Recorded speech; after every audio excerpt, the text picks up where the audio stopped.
السلام علیکم دوستو، میں ہوں علی جاوید نقوی۔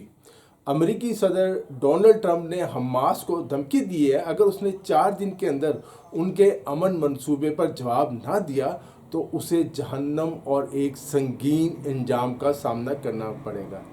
اسی موقع میں اسرائیل نے بھی ان دھمکیوں کو دہرایا ہے۔ اسرائیل ہر حال میں اپنے جو قیدی ہیں انہیں واپس لانا چاہتا ہے۔ ٹرمپ کے 20 نکاتی منصوبے میں سب سے بڑی خامی یہ ہے کہ اس میں غزہ سے اسرائیلی فوجوں کی واپسی اور فلسطین کو تسلیم کرنے کے حوالے سے کوئی واضح گارنٹی نہیں ہے، جبکہ اسرائیل کو بہت زیادہ مراعات دی گئی ہیں۔ یہ بھی یاد رکھیں کہ ٹرمپ کا یہ منصوبہ کوئی معاہدہ نہیں ہے۔ معاہدہ کا ایک ضابطہ کار کہہ لیں یا ایک کہہ لیں کہ روڈ میپ کے اس طرح کا معاہدہ ہونا چاہیے، یہ چیز ہے۔ معاہدہ تو ابھی ہونا ہے، لکھا جانا ہے۔ ہمیشہ کی طرح امریکہ اب بھی اسرائیل کے ساتھ کھڑا ہے۔ نیتن یاہو نے قطر سے معافی مانگ لی ہے۔ قطر تو شاید مطمئن ہو جائے، اسرائیل کو معاف کر دے۔ اصل مسئلہ لاکھوں فلسطینیوں کا ہے اور آزاد ریاست کا ہے۔ نیتن یاہو تو اب بھی دھمکیاں دے رہے ہیں کہ وہ فلسطینی ریاست کو تسلیم نہیں کریں گے۔ سچی بات یہ کہ جب تک اعتماد بحال نہ ہوا ایک معاہدہ کچھ بھی نہیں کر سکتا، جبکہ یہ معاہدہ بھی ہوا بھی نہیں۔ ممکن ہے اس معاہدے پر پہنچنے سے پہلے ہی اسرائیل اور کسی عرب ملک پر حملہ کر دے۔ نیتن یاہو ایک ناقابل اعتبار انسان ہے۔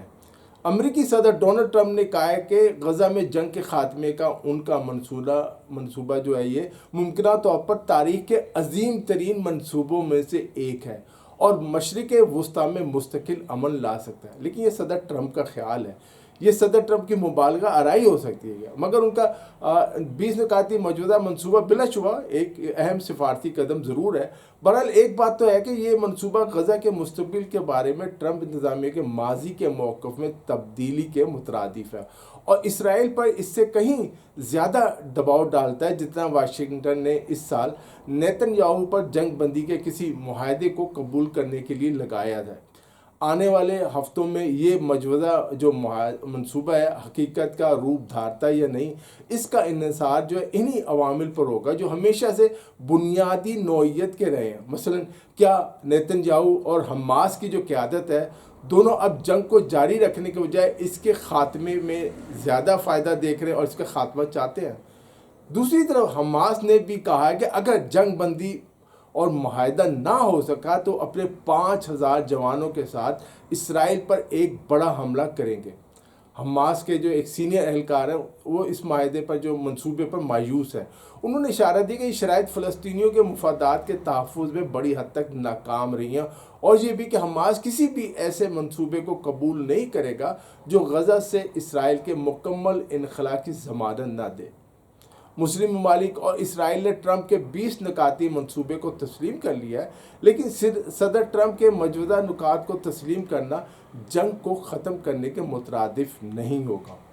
اور اگرچہ نیتن یاہو اس الزام کو مسترد کرتے ہیں، مگر اسرائیل میں ان کے مخالفین جو ہے سیاسی، اگر اس سے اسرائیل میں نیتن یاہو کی، وہ کہتے ہیں اگر نیتن یاہو کی سیاسی بقا کو خطرہ ہوا، ان کی حکومت کو خطرہ ہوا تو وہ اس معاہدے کو توڑ دیں گے، اسے ناکام بنانے کی صلاحیت رکھتے ہیں اور اپنی منمانی کریں گے۔ اس اعتبار سے یہ موجودہ منصوبہ واضح طور پر اس پیش رفت کے اصول کے لیے کافی نہیں ہو سکتا جو ٹرمپ چاہتے ہیں۔ اس منصوبے میں ابھی اسرائیل اور حماس دونوں کے سیاسی حلقوں کے لیے اہم رکاوٹیں موجود ہیں جو انہیں بالآخر کسی معاہدے پر پہنچنے سے روک سکتی ہیں۔ اس منصوبے میں کافی ابہام بھی ہے، جیسے کوئی بھی فریق اس پورے عمل کو سبوتاژ کرنے کے لیے استعمال کر سکتا ہے اور اس کی ناکامی کا ذمہ دار دوسرے فریق کو ٹھہرا سکتا ہے۔ خاص کر جب تک اسرائیل میں وزیر اعظم نیتن یاہو کی حکومت ہے، اسرائیل پر کسی طور پہ بھی اعتبار نہیں کیا جا سکتا۔ اور یہ بھی کہا جا رہا ہے کہ اس معاہدے میں کے تحت، اور صدر ٹرمپ نے بھی کہا کہ ابراہیم اکارڈ جو ہے اسرائیل کو تمام مسلم ممالک تسلیم کر لیں۔ انہوں نے تو ایران کا بھی نام لیا ہے کہ آنے والے دنوں میں ایران بھی اسرائیل کو تسلیم کر لے گا، لیکن یہ سب ابھی باتیں ہیں، مبالغہ آرائی ہے۔ زمینی حقائق یہ ہے کہ اسرائیل آج بھی اپنی منمانی کر رہا ہے۔ نیتن یاہو فلسطین کو ایک آزاد ریاست تسلیم کرنے کے لیے تیار ہی نہیں۔ دوستو اس ویڈیو میں اتنا ہی۔ علی جاوید نقوی کو اجازت دیجیے، اپنا خیال رکھیے گا۔ خدا حافظ۔